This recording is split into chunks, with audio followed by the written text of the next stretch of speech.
So on this one, we're going to be replastering this wall, reskimming it.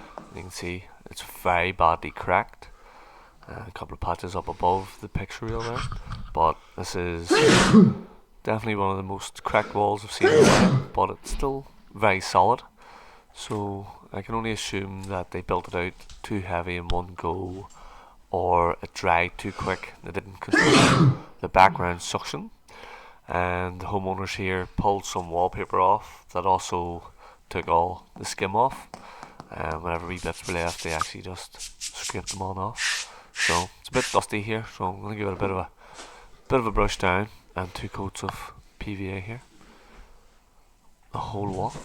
So the first coat, just going to give the whole wall a quick coat, and that should help kill any further dust that's on it, and obviously then it should slow down any suction, because I'm going to replaster this wall. I want to kill the suction, and if you guys are doing anything, especially if you're not, you haven't been plastering all the time, or you're coming and going out of the trade, or you're a DIY, this is a must. You want to really slow down your suction. The last thing you want is to be under pressure with the plaster drying in.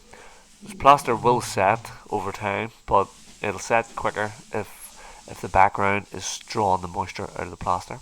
It will also leave it for a bad job, and you could end up with whatever happened here. Could have been a million reasons why this plaster came off. I just give an example of a few there. So obviously I could cover this whole entire wall with mesh. I've done it before on other jobs. Certain things I've done it over render and things, but just because these are cracks and everything's solid, I think I could potentially have just re-skimmed this wall without scrim taping the cracks up again, and it most likely wouldn't have cracked, because I don't think movement is a factor to these cracks. I believe if there was movement was the reason these cracked, then all the render would have come off the red brick that's no doubt behind this. So I do believe it's been a depth and a suction issue originally. And one thing you have to remember about suction, yes, it does draw in the moisture out of the plaster, but a wee bit of suction actually will help key the plaster to the background. It will actually help it adhere and bond.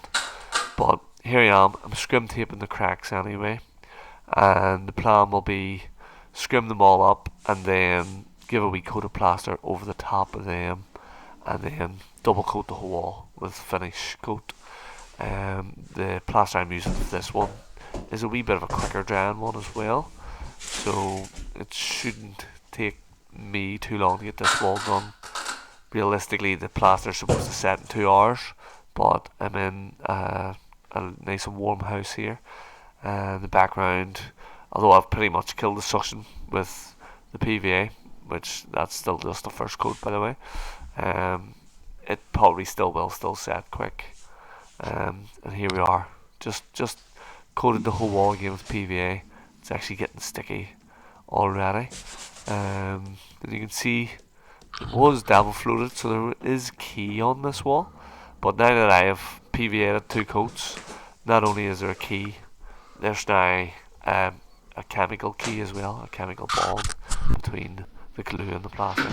So we've got the grip with the float coat, and we've got the chemical key with the PVA glue.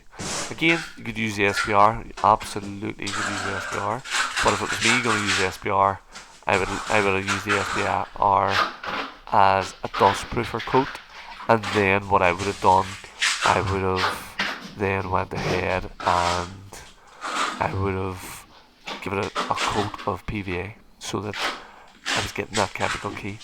I don't get these people that, they want to SPR everything with no grit or anything in it, just SPR and let it dry, and then plaster over it. To me, you'd be as well just plaster over the painted wall to begin with, but that's my opinion. I haven't fully tested that, so I can't really say for certain, but to me, PVA comes back to life, SPR doesn't. Once it dries, it's pretty much dry. Again, you could maybe add a wee bit into your first coat. Again, not really something I would recommend. This is the methods that I am recommending. These are the methods that have worked for me for almost, or maybe over 20 years now. So, you know, when it works, don't change it. Here we are with the first coat. As you see, I'm just covering all the scrim tapes as best as possible. And really, the main objective of that is I'm trying to push it into the crack to fill any voids a little bit, and I'm also getting the coat over the top of the scrims so that they won't fall off, although I did PVA over the top of them as well so they wouldn't fall off. But sometimes the scrim has a mind of its own and it wants to just peel back off the wall, and it's a bit annoying. So I'll do a wee coat over them with the plaster, the first coat. And also the other good thing about that is that you're getting good depth over them scrim tapes, and that they just simply won't fall off on you. So pretty much covering quite a lot here. Again, the tools I'm actually using my good refiner one, as the wall's already been scraped down well, so I know there's no nails, screws sticking out, anything that's going to damage my good skimming trowel, my best favourite skimming trowel. At the minute, some of them Tyzac ones are breaking in. I have a few of them on the go, and one of them was really nice. It did unfortunately get damaged on me. That seems to be a typical thing. Then I get one that's breaking in real nice, and then I either drop it off scaffold or something in the van crushes it. Absolutely heartbreaking. The hawk I'm using, the strange pointsman, but it can be strange all it likes as long as my elbow is getting the benefits and not all the pains of the plastering game. And that's all there is to be said about that. Did scrim up this job, I think, with the Spear Jackson trowel there, the Tyzac. Just a cheap roller. Always use cheap rollers for PVA, and I always recommend to use very expensive rollers to customers when they come to paint, because a cheap roller will leave a terrible finish on your paintwork. So I always recommend if you spend like 30, 40, even 50 quid on a proper roller. The difference is unreal. Took me years to really figure that out and learn that off painters and see why is their roller spreading so good, so fine and so tidy. Not just their technique, but their tools as well. It's something to be said. Technique's one thing, but if you're using terrible tools, that's, it doesn't matter what technique you have, the tools are going to let you down. But fortunately, the plastering tools I've always used are always top quality, never let me down. So I'll continue with that. So just using a wee hop up, wee milk crate, just to get to the top of the picture reel. The wall doesn't look very big, but it actually is quite a big wall. And you can see I've mixed my stuff up a wee bit stiffer than usual, just as the plan here is I actually have two buckets mixed, two separate buckets, like a firsts and a seconds. So the plan was to scratch it all, first coat it all, with the slightly stiffer one, and then by that stage the other one that I knocked up, it would have maybe pulled in a wee bit more, and then I'll second coat it all. For anybody maybe new to the plastering, you might want to first coat this whole wall first, and then if you leave many lines, give it a wee quick trowel, go and wash up, and then start mixing. After that probably would give you a good 10-15 minutes. Then you can maybe mix another slightly wetter one, or similar. Just don't do stiffer. You don't want your second coat stiffer than your first coat. That's a recipe for disaster. So again, the depth of this plaster, you're recommended no more than 5mm on. I think it does say that on the bags. If it doesn't, it has done before. It usually tells you to coat between 3mm and 5mm. Again, I try to do two sort of even coats. I try to go for a 1.5mm and a 1.5mm, or you know, if you want to really split hairs, 2 mil and 1.5 mil. Again, that's just the way I do. I know some guys, lots of great plasters, they like a nice fat coat on first, and then they like to close it in with a nice creamy coat, and then other guys like 2 fat coats on basically, and they would be closer to the 5 mil in places. Which is all, you know, it's all great, it's all good as long as you're getting a nice flat even wall that stays on, not like the previous plaster here. Again, done plenty of work here in previous on ceilings, and you know, the ceilings were really old, plasterboard was really old. It was actually round the wrong way, and some people doubted me, and it was months ago. And I do have some footage of that, and I'll show you that maybe at the end of this video, or potentially another video. I'll have to let a few people down that thought it would fail. And one thing I definitely try not to do, guys, is fail. Unfortunately, for some of the people who would like to see me fail, I don't do it too often, and I don't plan on doing it. Especially, wouldn't want it happening on a customer. Wouldn't want to do a scene for a customer and for it to fail. Wouldn't be my style.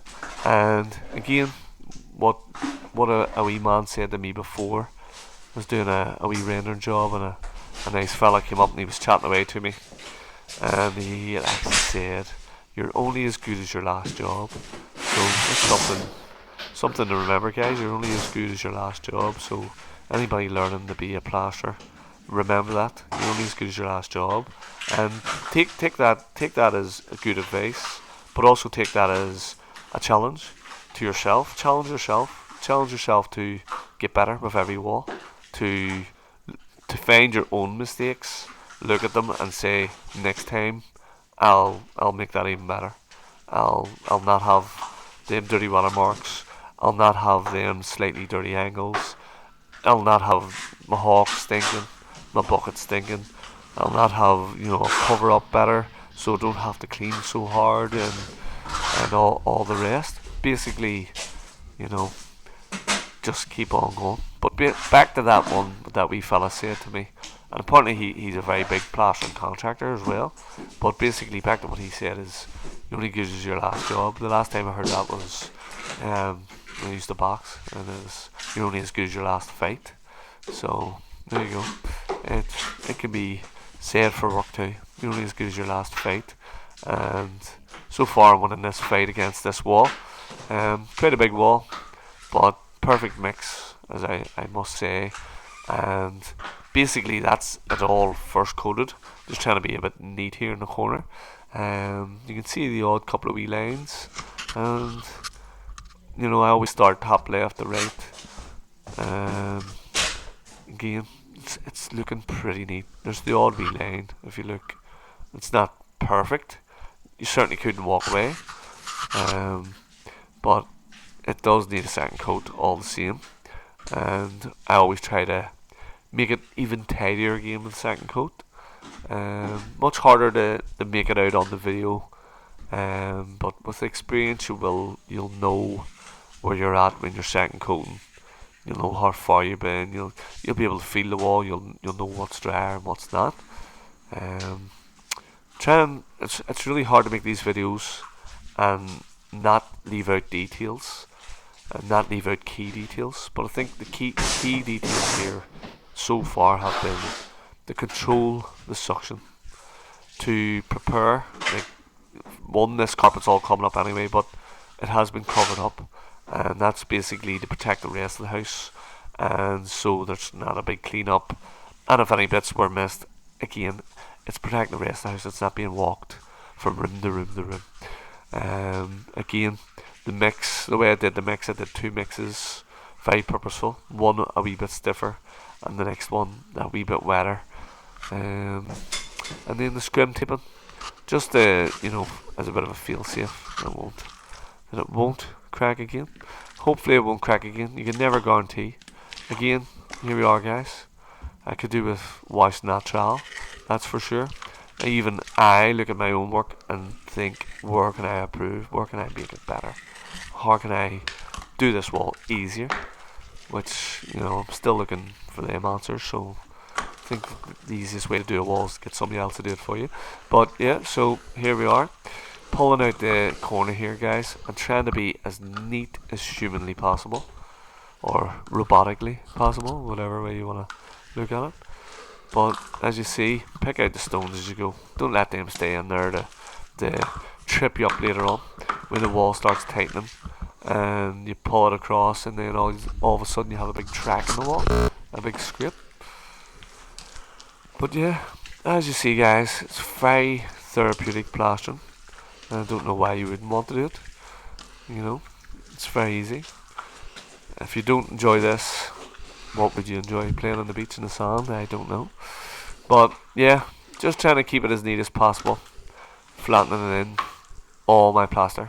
This is actually the flattening in now, guys, where I'm just not so much moving stuff around, but that's the access, and I'm just chasing it down the wall and making sure that everything is well coated and well filled so far. Again, we can come back to that on later stages. And after maybe 20 minutes or so, you will want to do a touch test. It's very hard and difficult to give timings. It's better for me to show you these visuals, because if I say 20 minutes and then that wall's rock hard, you're going to say, why did you say 20 minutes? That stuff sat on me, So there's loads of different factors to plaster. The atmosphere, the weather outside, the temperature inside, the background, the suction, the plaster you're using, the way you mixed it. Dirty buckets can make it set quicker. I think I've basically covered quite a lot there. So there's a lot going on. So for me to give you times, it's pretty much impossible and foolish.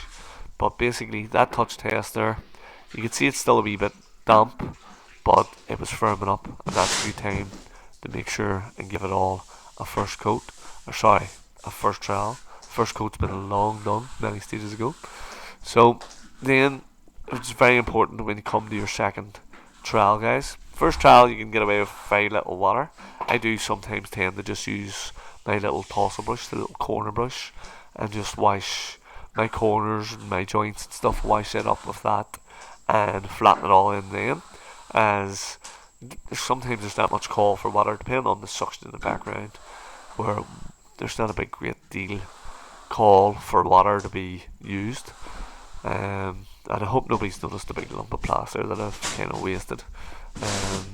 Sometimes I used to bring a mould with me for smaller jobs of like a skull or a dinosaur mould that I have, and I would remix the sort of stiff stuff after, if I'm doing a patch or something, and I would pour it into the mould, and then you'd have, kind of trying to use it up so it's not completely waste. And again, I think that was a bit overkill of the way I mixed this, as it's upstairs. Didn't want to be running up and down the stairs and making a mess. So that's why there's a lump of plaster, unfortunately, left. But here we are, guys, showing you up close, trying to clean this skirting as well. And it's a bit hard. There's a couple of wee different patches of skirting in. This is a very nice house, by the way, and the people have, like, the plasterwork that I done in it, and even the old plasterwork, it has been decorated to such a high standard that walking through it is a pleasure, and it is a pleasure to know that I actually contributed to the quality of the finish. But the quality of the finish, hands down, very, very good. The homeowners are clearly talented and know exactly what they want and how to get it, which is, it's a bit of experience and talent on its own. So here we go, still on the second trial, believe it or not, and it's just showing you pulling that in, hitting the patches up top. And what I noticed with the patches was the wall was very, very uneven. It's sort of filling bits out that weren't really cut out. But again, concentrating on cleaning that trim, guys. Clean that timber trim, that picture frame, as if you don't do it now, then the next stage it's going to be virtually impossible. You'll have to be scraping at it. It definitely will not wash off. Even at this stage, I've already pretty much washed it 2 or 3 times before this stage, as I wash it with my flattening in, and I wash it with my first coat. Now this is, sorry, my first trowel, my first wet trowel, and now this is my second wet trowel. I'll sort of wash it again and clean it again. So it's very important to know these things, guys. Again, this is the final trowel with the rag now. Absolutely love this trowel. It's a flaxy trowel, but it's got a good bit of stiffness to it, but also takes this strain out of the arm all the same, and just seems as sharp as the Axe trowel ones as well. Again, the Refina Superflex is pretty sharp as well. Not sure how many different types Refina have now. And haven't actually used the Superflex Refina in a while. But here we are with the rag now. I think one's German, one's Italian. But yeah, it's coming in absolutely beautiful with this trowel, and I've no doubt in my mind that good tools do help a good job, good techniques help to make a good job. But what more can I say, guys? Starting top left to right, pulling the water away with me, and this trowel will leave a lovely finish, very, very, very smooth finish to the touch. But again, it's not even that I'm trying to do that, and you can shine it up again later if you want. But it's not that I'm really pushing for a shiny, smooth finish. I do want one that's a bit nice to the touch and that'll paint easy.